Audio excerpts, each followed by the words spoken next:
ಶ್ರೀರಾಮ ಸಮರ್ಥ. ಮೋಕ್ಷ ಪ್ರಾಪ್ತಿಯ ಗುಟ್ಟು. ಪರಮಪ್ರಾಪ್ತಿ ಸದ್ಗತಿಯಾಗಬೇಕೆಂದು ಪೂರ್ಣ ಇಚ್ಛಾ ಖರೆ ಇರಾದ ಇದ್ದವರು ಸದಾ ಸರ್ವದಾ ಅಖಂಡ ರಾಮನಾಮ ಸ್ಮರಣೆ ಮಾಡಬೇಕು. ಅಹೇತುಕ ಅವ್ಯಭಿಚಾರಿಣಿ ಶ್ರೀರಾಮ ಭಕ್ತಿ ಮಾಡಿ ಕೃತಾರ್ಥರಾಗಬೇಕು. ಈ ಘೋರ ಕಲಿಯುಗದಲ್ಲಿ ಪಾರಾಗಬೇಕಾದರೆ ಭಗವದ್ಭಕ್ತಿ ರಾಮನಾಮ ಸ್ಮರಣದ ಹೊರತು ಎರಡನೇ ಉಪಾಯದಾವುದೂ ಇಲ್ಲ. ಆಯುಷ್ಯದ್ದು ಭರವಸೆ ಇಲ್ಲ. ಆದಷ್ಟು ತೀವ್ರವಾಗಿ ಕೃತಾರ್ಥರಾಗಲಿಕ್ಕೆ ಪ್ರಯತ್ನ ಮಾಡಬೇಕು. ಪಾರಮಾರ್ಥಕ್ಕೆ ಮೊದಲು ಸಾಧನ ಸತ್ಸಂಗತಿ. ಸಾಧು ಸಂಗತಿಯಿಂದ ಎಷ್ಟೋ ಜನರು ಪಾರಾಗಿ ಹೋದರು. ಸಾಧು ಸಂಗತಿಯಿಂದ ಕ್ಷಮ, ಭೂತದಯ, ಶಾಂತಿ, ವೈರಾಗ್ಯ, ಸಮಾಧಾನ, ವಿವೇಕ, ಪ್ರವೃತ್ತಿ ಮಾರ್ಗದ ತ್ಯಾಗ, ನಿವೃತ್ತಿ ಮಾರ್ಗದ ಗಮನ ಇತ್ಯಾದಿ ಅನೇಕ ಸನ್ಮಾರ್ಗಗಳು ಪ್ರಯತ್ನ ಮಾಡದಲೇ ದೊರೆಯುತ್ತವೆ. ಕಾಮಕ್ರೋಧಾದಿ ಷಡ್ ವೈರಿಗಳು ಪಾರಮಾರ್ಥಕ್ಕೆ ವಿಘ್ನ ಮಾಡತಕ್ಕಂಥ ದಂಭ ಅಹಂಕಾರಾದಿಗಳು ತಮ್ಮಷ್ಟಕ್ಕೆ ತಾವೇ ಲಯ ಹೊಂದುತ್ತವೆ. ಸಾಧು ಸಂಗತಿ ಮಹಿಮಾ ಅಗಾಧವದೆ. ಸಾಧುಗಳಲ್ಲಿ ಸದೋದಿತ ಭಗವತ್ ಚರ್ಚಾ, ಭಗವದ್ಗುಣಾನುವರ್ಣನ, ರಾಮನಾಮಸ್ಮರಣ, ಸದುಪದೇಶ ಅಹೋರಾತ್ರಿ ನಡೆದಿರುತ್ತದೆ. ಅಲ್ಲಿ ವಾಸ ಮಾಡಿದವರಿಗೆ ಅದನ್ನೆಲ್ಲ ಕೇಳಿ ಕೇಳಿ ಪರಮಾತ್ಮನಲ್ಲಿ ತದಾಕಾರ ವೃತ್ತಿಯಾಗುತ್ತದೆ.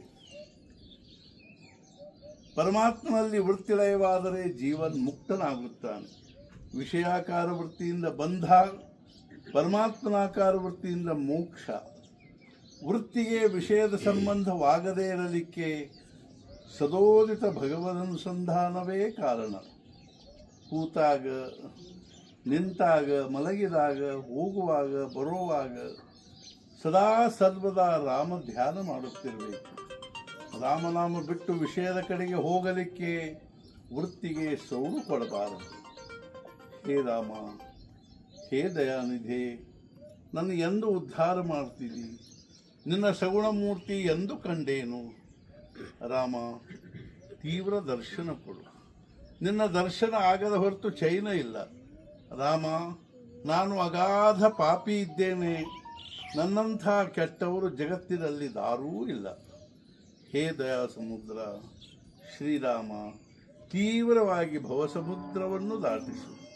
ಸಂತತಿ, ಸಂಪತ್ತಿ ಮೊದಲಾದ ಐಹಿಕ ಪಾರತ್ರಿಕ ಸುಖವು ಏನೂ ಬೇಡ.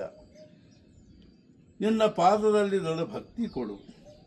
ನನ್ನ ನಾಲಿಗೆಯಲ್ಲಿ ಸದಾ ರಾಮ ನಿನ್ನ ನಾಮವಿರಲಿ. ಕಿವಿಗಳು ರಾಮ ನಿನ್ನ ಕಥಾ ಕೇಳಲಿ.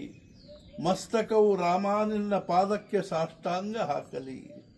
ಕೈಗಳಿಂದ ರಾಮ ನಿನ್ನ ಪೂಜಾ ಸಮ್ಮಾರ್ಜನಾದಿ ಸೇವಾ ಘಡಾಸಲಿ. ಪಾದಗಳಿಂದ ಪ್ರದಕ್ಷಿಣಾ ಘಡಾಸಲಿ.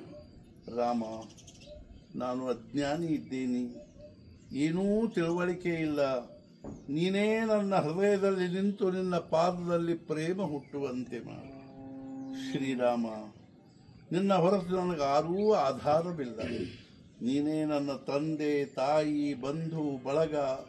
ಹೇ ಕೃಪಾಸಾಗರ ಶ್ರೀರಾಮ, ಅಜ್ಞಾನಧ್ವಾಂತ ನಿವಾರಣ, ನೀನೇ ಗತಿ ಎಂದು ಅನನ್ಯ ಭಾವದಿಂದ ಶರಣು ಹೋಗಬೇಕು. ಸಹಸಾ ಪಾಪ ಮಾರ್ಗದ ಕಡೆ ಪ್ರವೃತ್ತಿ ಇರಬಾರದು.